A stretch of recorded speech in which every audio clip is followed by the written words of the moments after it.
Welcome back, everybody. We've got more football to talk about right now. It's time for buy or sell. Yeah, this is the first year of the new realignment in the state of Delaware, and things are very interesting right now. So after 8 weeks, what do we think of the new format, Brandon? I first of all want to say that I do think it's a little bit better. Things are going better than what we saw last year. There are not as many blowouts, which is what we ultimately wanted with this realignment.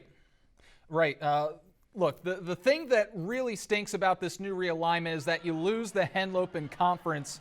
I agree. But, like you said, more competition, especially in Class 2A District 3, where you have Lake Forest and Delmar and Woodbridge. That district has been so competitive this season, and we saw that tonight with Lake Forest and Woodbridge's matchup. But also, I love the fact that you take all the teams that really don't belong with the rest of the competition, such as Polytech, such as Del Castle, and you move them down to the lower classes, because we saw it the past few years where a lot of Division II teams would take advantage of the point structure, and they would schedule cupcakes like Del Castle or Polytech, who are Division I, to try and get 6-point victories. I really like this new realignment, Trey. Absolutely. All right, next up, let's move to Delaware. Who do we think are title favorites for the state here? Well, Trey, I'll start. We know where you're going.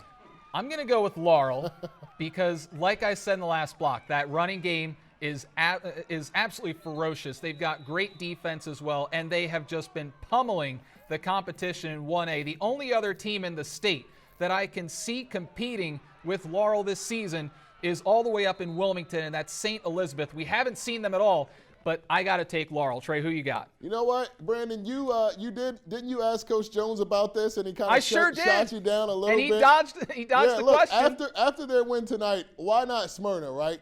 We always, try to figure out, who's going to win the big division up in Wilmington, who's going to take it and why, or the Middletown area. I do think Middletown will be a formidable opponent, but I like Smyrna's coaching staff and what they will be able to do when it comes to getting things fixed for another potential Middletown showdown if they were to play later on this season. Yeah, Smyrna lost to Middletown the first Harvest Bowl. We'll see if we get a second Harvest Bowl. How about the Bayside? Who do we see making a run in Maryland's playoffs coming up? It's my time, right? Yeah, I'm Trey, going with the get your Y-High boys. Tribe. I see them making a playoff run this year, and I'll tell you 2 reasons why, and I'll actually give you 3. 1, a healthy Darius Foreman.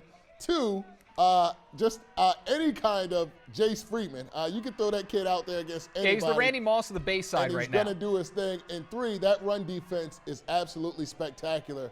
I do think that they will run into Ken Island again. Do not be surprised if we see a different result with Ken Island coming in undefeated when they play Y-High potentially down the line. But Brandon, hey, look who I've got. I've got Ken Island right here. I mean, we've seen it all season long. The discipline, the quarterback play, the running game. They are so disciplined on both sides of the ball. I can't wait to see what Ken Island can do come playoff time. Yeah, and I'll say this really quick.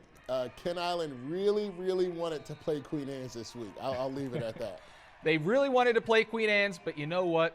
We'll kick that down the road for right now. All right, coming up, how was the area impacted by the recent severe weather? That's coming up next in news.